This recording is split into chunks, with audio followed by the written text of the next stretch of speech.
Hello everyone, मी वर्षा तुम्हा सर्वांचं smart recipe मराठीमध्ये स्वागत करते। आज आपण बघणार आहे रेस्टॉरंट स्टाईल अशी पालक पनीर। पालक पनीर हे आपण अगदी सोप्या पद्धतीने करणार आहे। हिवाळ्याचे दिवस चालू आहे, मार्केटमध्ये पालेभाज्या खूप येतात मग हा पालक पनीर आपल्याला सोप्या पद्धतीने कसं करता येईल। आपण मागील भागात बघितलं होतं की घरच्या घरी पनीर कसं करायचं। मलाईदार पनीर आपण घरच्या घरी बनवलं होतं। त्याच पद्धतीने आज आपण पालक पनीर कशी बनवायची ते बघणार आहोत। पनीरची लिंक मी खाली डिस्क्रिप्शन बॉक्स मध्ये दिलेली आहे। चला तर मग रेसिपी स्टार्ट करूया। अशाच स्वादिष्ट आणि सोप्या रेसिपीसाठी स्मार्ट रेसिपीला सबस्क्राइब करा आणि बेल आयकॉनवर क्लिक करा।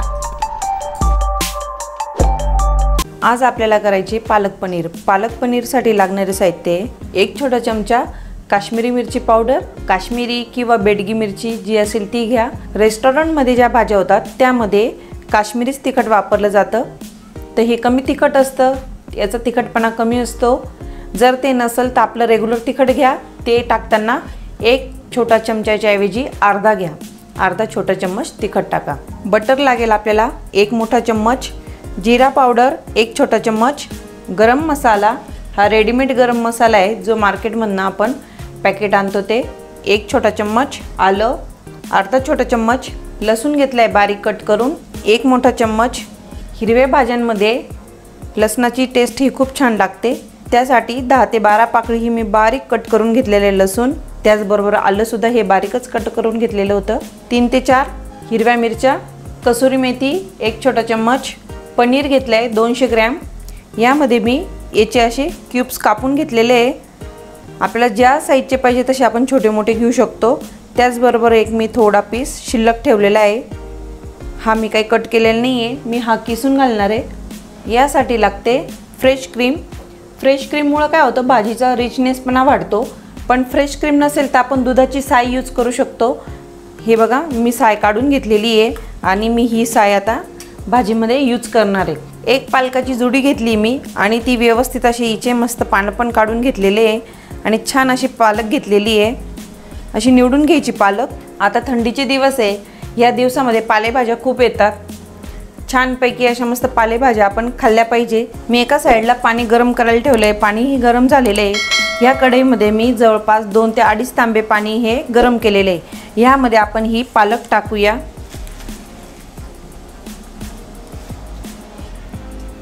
याला म्हणतात पालक ब्लांच करणं।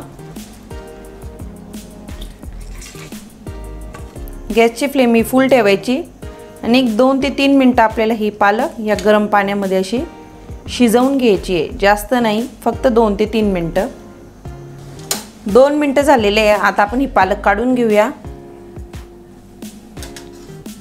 ही पालक ह्या गरम पाण्यातनं काढून आपल्याला गार पाण्यात टाकायची। मी एका साईडला बाउल घेतले आणि त्यामध्ये गार पाणी टाकले, यामध्ये आपल्याला ही पालक सोडून द्यायची आहे। ही प्रोसेस केल्यामुळे काय होतं, पालकचा जो ग्रीन कलर आहे तो कायम राहतो, तो काळपट होत नाही आणि ही पालक पनीरची जी भाजी आपली ही अगदी मस्त दिसताना अशी छान हिरवीगार दिसते। आणि गार पाण्यात टाकल्यामुळे हिची कुकिंग प्रोसेस थांबते, म्हणून आपण हिला गार पाण्यात टाकतो। आता मी हे पाणी गाळून घेते। आता यामध्ये आपण ही पालक टाकून घेऊया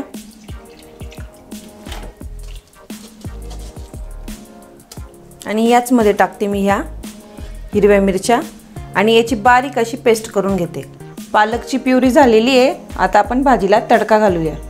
आता ही कढई घेतली आहे, यामध्ये तेल टाकायचं।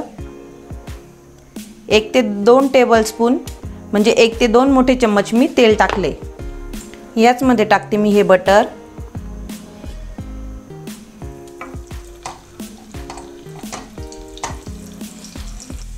लसूण मिक्स करायचं। कांदा दाखवायचा राहून गेला होता, मी एक मध्यम आकाराचा कांदा बारीक कट करून घेतलेला आहे, तो यामध्ये मी टाकते। आपल्याला कांद्याचा कलर बदलायचा नाही आहे, आपल्याला फक्त त्याचा कच्चापणा काढायचा आहे। असा गुलाबी कलर होईपर्यंतच आपल्याला याला फ्राय करायचं आहे। कांदा आपला हा व्यवस्थित फ्राय झालेला आहे, 1 ते 2 मिनटात होऊन गेला हा। आपल्याला याचा कलर नाही बदलायचा आहे, याचा कलर यायला लागला गुलाबी। यामध्ये टाकते मी लाल मिरची पावडर, आलं, जिरा पावडर। आता हे मिक्स करते। तुम्हाला आवडत असेल तर तुम्ही यामध्ये टोमॅटो पण टाकू शकतात। आता यामध्ये मी सोडते ही प्युरी।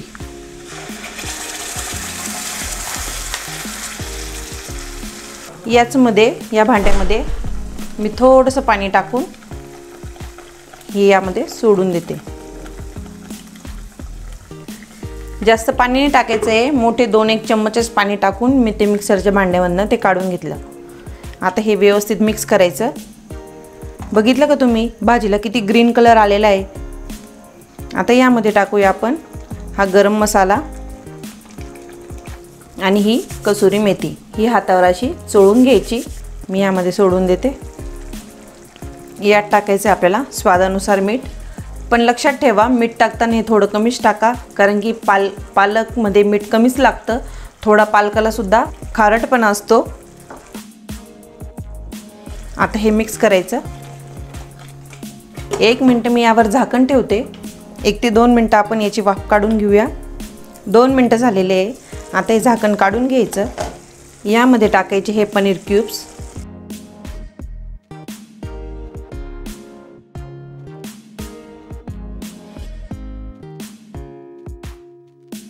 आणि हे बाकीचं पनीर मी थोडं किसून टाकते, म्हणजे ग्रेव्हीला सुद्धा पनीरची टेस्ट येईल। काही मुलं पनीर खायला खूप कंटाळा करतात, मग त्यांचा हा पर्याय छान आहे। माझ्याही मोठ्या मुलाला पनीर आवडत नाही, तर मी असं किसून टाकते। हे मिक्स करायचं। आता यामध्ये टाकायची आपल्याला फ्रेश मलाई, जी आपण साय काढून ठेवली ती टाकताना अशी व्यवस्थित फेटून घ्यायची। जर आपल्याजवळ फ्रेश क्रीम असेल तर तुम्ही अमूलची घ्या, अमूलची छान राहते। ती टाकताना 2 ते 3 टेबलस्पून म्हणजे 2 ते 3 मोठे चम्मच टाकायची।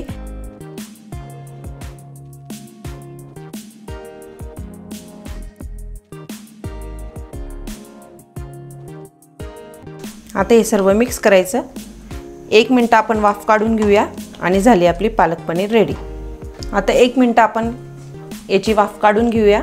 1 मिनिट झाला, मी गॅस बंद करते। आता ही पालक पनीर आपण काढून घेऊया।